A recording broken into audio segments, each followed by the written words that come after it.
నిజంగా మనం కూడా హాస్పిటల్ పోతాం, అపోలో అన్నిటి కూడా అపాయింట్మెంట్ అడతాం, ఒక రోజు అయితే రెండో రోజు అవుతుంది. సీఎం గారు పెట్టింది ముందు పెట్టారు, ప్రధాని గారు అపాయింట్మెంట్ నిన్న ఇచ్చినారు. దేనికోసం పోయినారు?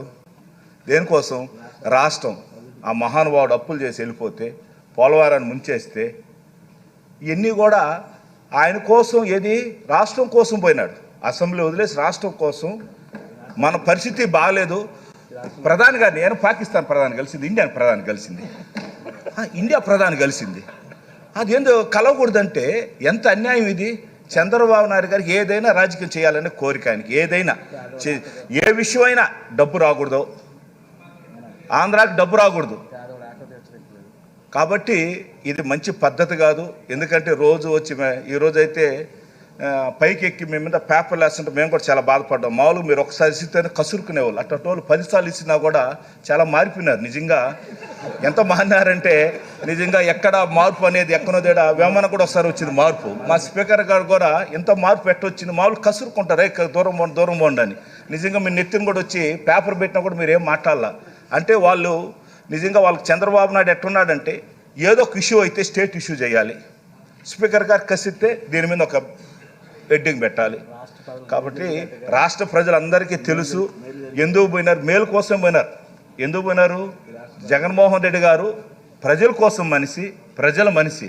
ఇలాగా రాత్రుల్లో చేతులు కాళ్ళు పట్టుకొని సైకిల్ ఊలలు పెట్టుకునేది లేదు. జగన్మోహన్ రెడ్డి కష్టపడ్డాడు, ఈ రాష్ట్రాన్ని ముందుకు తీసుకొని పోతూ ఉన్నారు. కాబట్టి ఢిల్లీకి కాదు, ఒకసారి కాదు 10 సార్లు పోతాం. ఎందుకని? మన ప్రయోజనాల కోసం పోతాను, వస్తున్నారు. కాబట్టి ఇది తప్పు. ఎప్పుడు కానీ వాళ్ళకి అయిపోయింది. ఇప్పుడు పోంటారు, మైక్ ఎత్తుకుంటారు. ఆడ మామూలుగా మైక్ ఇంకా పగిలేదాకా ఇంకా వాళ్ళ టీవీలు ఉన్నాయి. సాయంకాలం ఇదే డిస్కషన్, దానికి ఒక డిస్కషన్ పెడతారు, మళ్ళీ ఢిల్లీ గురించి డిస్కషన్. ఇవన్నీ ప్రజలు చూస్తూ ఉన్నారు. ఖచ్చితంగా ప్రజలే గుణపాఠం చెప్తారు. కాబట్టి ఈరోజు ఢిల్లీ పోవటం ప్రజల కోసం పోయినారు. వాళ్ళు అడిగిన దానికి కూడా ఈరోజు ఇది మంచి పద్ధతి కాదని మేమందరూ కూడా తెలియజేస్తాం. Shekhar sir, thank you very much. ఇప్పుడు మీకు ఒక విషయం చెప్పాలి.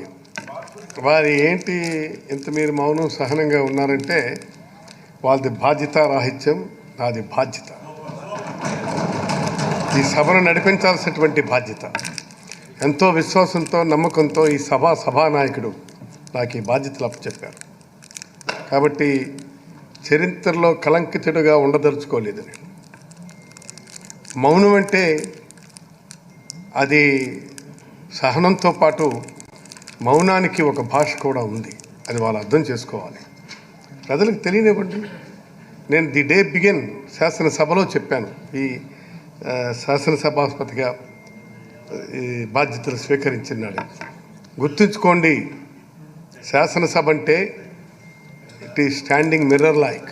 దాని ముందు నిలబెడితే మన చిత్రమే మన ప్రతిబింబమే కనిపిస్తుంది. కాబట్టి ఇక్కడ మీరు మాట్లాడుతున్నటువంటిది, మనం చేస్తున్న ప్రతి చేష్ట కూడా ప్రజలకి కనిపిస్తుంటుంది, ప్రజలకి వినిపిస్తుంటుంది. కాబట్టి మన మీద చాలా బాధ్యత ఉంది. సరే, ఈవేళ వాళ్ళ ఒక ఆలోచనతో చేస్తే చేయొచ్చు, కానీ మనకి బాధ్యత ఉంది. కాబట్టి దయచేసి సభ్యులు సంయమనంతో సభను నడిపించగలిగితే ప్రజలు గమనిస్తున్నారు. సరే, అంతటి మించిపోయినటువంటి పరిస్థితి ఉన్నప్పుడు శాసనసభకు, శాసనసభాపతికి మీరు ఇచ్చినటువంటి అధికారాలే, రాజ్యాంగం కల్పించినటువంటి విస్తృతమైనటువంటి అధికారాలు ఉన్నాయి, పవర్స్ ఉన్నాయి. అది ఎక్సర్సైజ్ చేయడం సమస్య కాదు. అది ఎక్సర్సైజ్ చేసే పరిస్థితి రాకుండా ఉండడం అన్నటువంటిది మనకి చాలా అవసరం. అది నేను ఫీల్ అవుతున్నాను, నేను మనస్ఫూర్తిగా భావిస్తున్నాను.